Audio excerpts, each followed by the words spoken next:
Hello everyone, welcome to my YouTube channel. मैं आलोक वर्मा, प्रवक्ता भूगोल, आपके लिए टीजीटी पीजीटी ज्योग्राफी का एक प्रैक्टिस सेट लेकर हाजिर हूँ। आज का हमारा प्रैक्टिस सेट क्लाइमेटोलॉजी पर आधारित है, जलवायु विज्ञान पर आधारित है। अच्छे प्रश्न हैं, पढ़ते रहिए, मस्त रहिए, प्रैक्टिस करते रहिए। डेट्स आगे बढ़ गई हैं तो अच्छा मौका मिल गया है। पहला प्रश्न है, उष्णकटिबंधीय चक्रवातों के संबंध में कौन सा कथन सत्य नहीं है? सत्य नहीं है, आपको ढूंढना है। इनका विकास केवल गर्म सागर के ऊपर होता है। ये बात बिल्कुल सही है। भूमध्य रेखा पर उष्णकटिबंधीय चक्रवात नहीं बनते हैं। ये भी बात बिल्कुल सही है। उष्णकटिबंधीय चक्रवात में वर्षा बहुत धीरे धीरे होती है। ये बात बिल्कुल गलत है। उष्णकटिबंधीय चक्रवात की आंख में मौसम शांत रहता है। बिल्कुल सही बात है। कौन सा गलत है? सी हमारा आंसर है। उष्णकटिबंधीय चक्रवात में वर्षा बहुत धीरे धीरे नहीं होती है। उष्णकटिबंधीय चक्रवातों में वर्षा मूसलाधार होती है, बहुत तेज होती है और होकर के निकल जाती है। ठीक है। बहुत धीरे धीरे वर्षा, कई दिनों तक वर्षा शीतोष्ण कटिबंधीय चक्रवात की विशेषता है। ओके, तो सी हमारा गलत था, यही हमारा आंसर है। अगला प्रश्न देखते हैं। शीतोष्ण कटिबंधीय चक्रवात किन अक्षांशों में उत्पन्न होते हैं? बहुत अच्छा प्रश्न है। पीजीटी 2021 में ये प्रश्न सीधा पूछा गया था और सविंदर सिंह सर की बुक में ये सीधा लिखा हुआ है। ऐसा प्रतीत होता है कि सविंदर सिंह सर की भौतिक भूगोल से ही पूरा टीजीटी पीजीटी का पेपर बनता है, ज्योग्राफी का। ठीक है। तो शीतोष्ण कटिबंधीय चक्रवात किन अक्षांशों में उत्पन्न होते हैं? 35 से 65 डिग्री अक्षांशों के मध्य। 35 से 65 डिग्री अक्षांशों के मध्य। ओके, ये प्रश्न था। अगला देखिए। जनवरी फरवरी के माह में उत्तर भारत में होने वाली वर्षा का क्या कारण है? जो जनवरी में अभी इस समय कुछ हल्की वर्षा हो गई थी और आगे भी फरवरी में होगी, जो हमारे उत्तर भारत में गेहूं की कृषि के लिए बहुत महत्वपूर्ण वर्षा होती है, वो किसके कारण होती है? ऑप्शन आपके समक्ष है। आंसर क्या होगा? बी। आंसर क्या होगा? बी।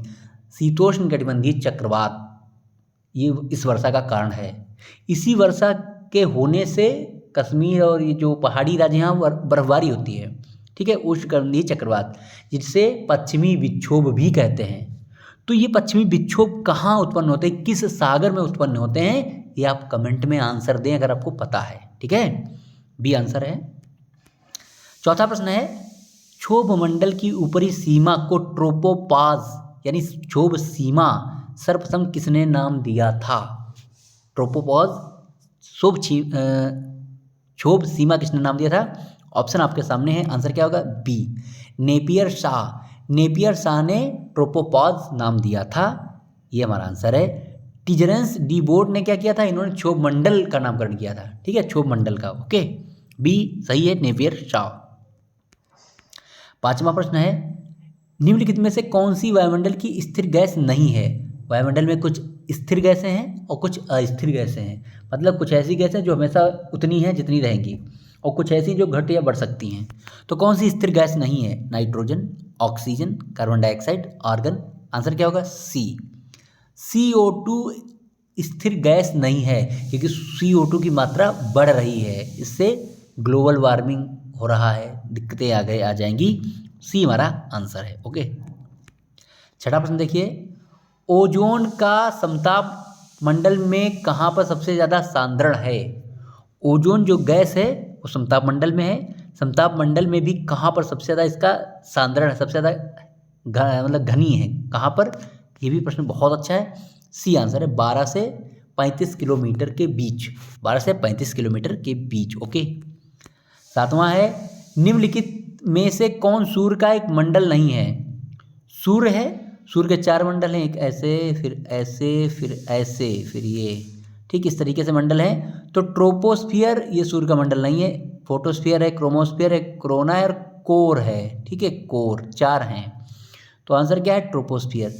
ट्रोपोस्फियर क्या है? वो एटमॉस्फेयर की एक लेयर है, जिसे हम लोग क्षोभ मंडल कहते हैं, ट्रोपोस्फियर। तो ए नहीं है, इसलिए आंसर ए है यहाँ पे। ओके, अगला प्रश्न है। अगला प्रश्न देखिए, सूर्य की सतह का तापमान कितना है? बहुत अच्छा प्रश्न है। सूर्य की जो सतह है उसका तापमान कितना है? ऑप्शन आपके समक्ष है, क्या होगा? B, 6000 degree Celsius. सूर्य की सतह का तापमान 6000 डिग्री सेल्सियस है।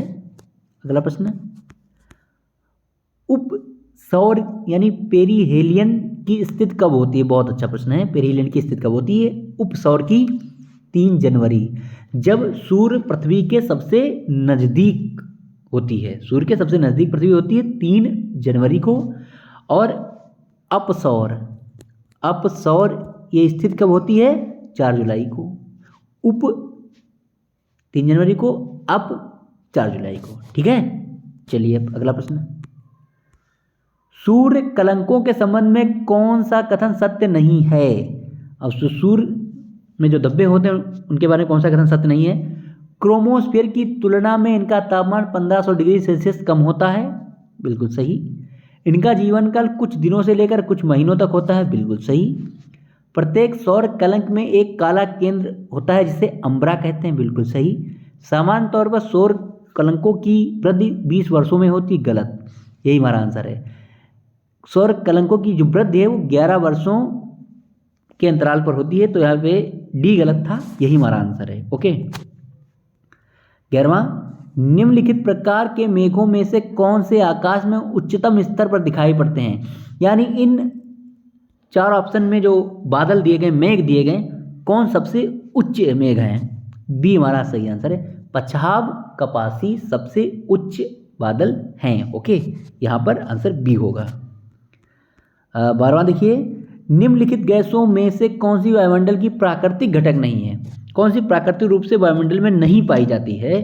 क्रिप्टॉन, आर्गन, जलवाष्प, क्लोरोफ्लोरो, तो डी आंसर है।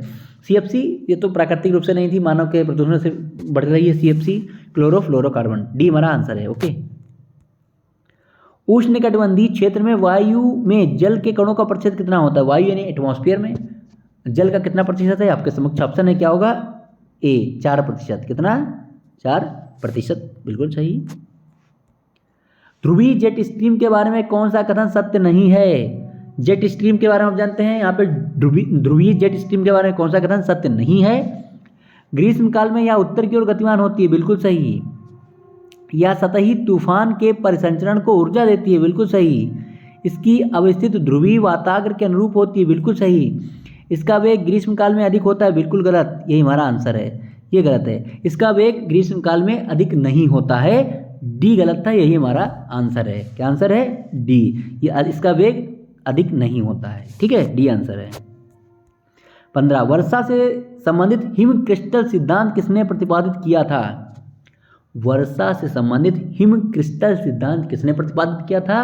बहुत अच्छा प्रश्न है ये। जो मैं असिस्टेंट प्रोफेसर का इंटरव्यू देने गया था तब मुझसे ये प्रश्न पूछा गया था। आंसर है डी, बर्ज रॉन ने ये सिद्धांत दिया है, बर्ज रॉन ने। इसको याद कर लीजिए, समझ लीजिए अच्छे से। किन अक्षांशों के मध्य डोल ड्रम यानी शांत क्षेत्र होता है? ये तो बहुत लोगों को पता ही होगा, अच्छे से आपने पढ़ा होगा। जिनको नहीं पता याद कर लीजिए। डोल ड्रम दोनों गोलार्धों में 5 डिग्री अक्षांशों पर, यानी ये भूमध्य रेखा 0 डिग्री, 5 इधर 5 इधर, 5 5 5, ठीक है, 5 डिग्री उत्तर 5 डिग्री दक्षिण के मध्य का जो क्षेत्र होता है वो शांत क्षेत्र होता है, क्योंकि वहाँ पर हवाएं आकर आपस में ऐसे मिलती हैं, ऊपर की ओर चली जाती हैं, तो नीचे शांत क्षेत्र रहता है। सी हमारा आंसर है। ओके, अल नीनो जलधारा के कारण सागरी जल पर क्या प्रभाव पड़ता है? ठीक, बहुत अच्छा प्रश्न है। सागरी जल जम जाता है, कई ऑप्शन है, क्या आंसर होगा? सी, सागरी जल का तापमान बढ़ जाता है। सागरी जल का तापमान बढ़ जाता है जब एल नीनो आता है, तो सागरी जल का तापमान बढ़ जाता है। इससे भारतीय मानसून पर क्या प्रभाव पड़ता है? अगर आपको पता है, आप भूगोल के विद्यार्थी हैं, आपकी अच्छी तैयारी है, तो आप इसका मुझे आंसर दें। जब एल नीनो आएगा भारतीय मानसून पर क्या प्रभाव पड़ेगा? ठीक है, और यहाँ पर आंसर है सी, तापमान बढ़ जाता है। 18वां प्रश्न, सांता आना के संबंध में कौन सा कथन सही नहीं है? सांता आना एक स्थानीय पवन है, इसके बारे में कौन सा कथन सही नहीं है? या एक ठंडी पवन है, पहले गलत हो गया। या दक्षिण कैलिफोर्निया में बहती, बिल्कुल सही। या बागवानी कृषि के लिए हानिकारक होती, बिल्कुल सही। या धूल भरी आंधी लाती, बिल्कुल सही। सब तीनों सही है नीचे के, पहला गलत था, यही हमारा आंसर है। यह एक ठंडी पवन नहीं है, सांता आना एक ठंडी पवन नहीं, गर्म पवन है, स्थानीय पवन है। अभी आपने बहुत न्यूज में देखा होगा कि लॉस एंजल्स के जंगलों में आग लगी हुई है, ठीक, वो आग लगी थी, उस आग को फैलाने का काम सांता आना ने ही किया है। अमेरिका जो विश्व शक्ति है, वो भी घुटने टेक दिए उसने, बहुत उनका नुकसान हो रहा है। आग पूरी तरह बुझी नहीं अभी भी, तो ये शांत आने की वजह से बहुत तेज़ी से फैल रही है आग, क्योंकि ये हवा आग को बढ़ा रही है। ठीक है, तो डी नहीं, ए हमारा आंसर है। ओके, ये आंसर है, गर्म हवा ये। वृष्ट छाया प्रदेश कौन सा होता है? बहुत अच्छा प्रश्न है, मैं आपको समझा देता बना के। ये देखिए एक पहाड़ है, इधर से समुद्र की हवा आई, इसमें नमी है, जलवाष्प है, ये इधर वर्षा कर देगी, इधर इधर इधर इधर वर्षा कर देगी, फिर ये हवा निकल जाएगी गर्म, जो सूखी हवा जिसमें पानी नहीं रहा है, तो ये वाला एरिया वृष्ट छाया प्रदेश होता है। पर्वत के पीछे का स्थान जहाँ वर्षा नहीं होती है, डी हमारा आंसर है। ठीक है, पर्वत के पीछे का स्थान जहाँ वर्षा नहीं होती वह वृष्ट छाया प्रदेश कहलाता है। ओके, विश्व में सर्वाधिक किस प्रकार की वर्षा होती है? ये भी प्रश्न बहुत अच्छा। पूरे विश्व में सर्वाधिक किस प्रकार की वर्षा होती है? 3 प्रकार की वर्षा होती हैं, संवाहिनी, चक्रवाती, पर्वतीय। तो विश्व में सबसे अधिक वर्षा किस प्रकार की होती है? चक्रवाती, पर्वतीय। ठीक है, सबसे अधिक वर्षा पर्वतीय प्रकार की विश्व में होती है। ओके,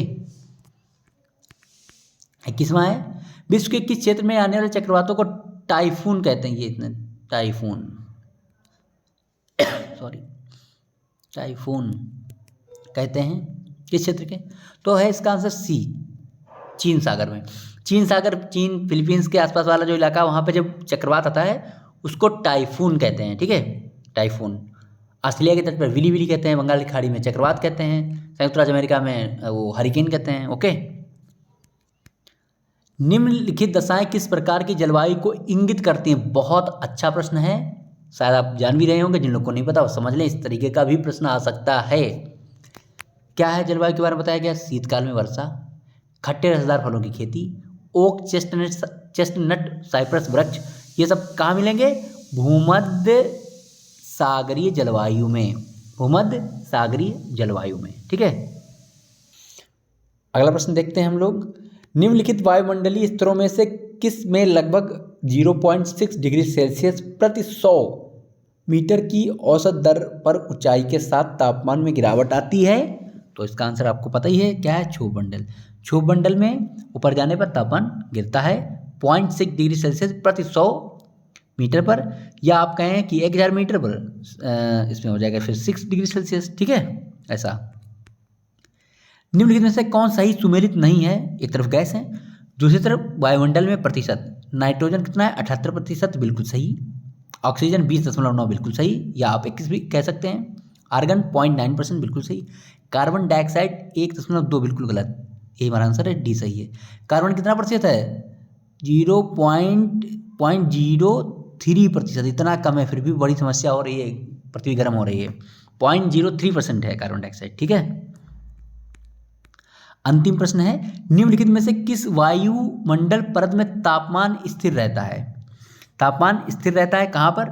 नो चेंज, ना घटता है ना बढ़ता है, समान रहता है। क्षोभ सीमा, यहाँ पर ऑप्शन नंबर सी बिल्कुल सही है। क्षोभ सीमा में तापमान में चेंजेस नहीं आता है, सी हमारा आंसर है। धन्यवाद, मस्त रहिए, पढ़ते रहिए, प्रैक्टिस करते रहिए।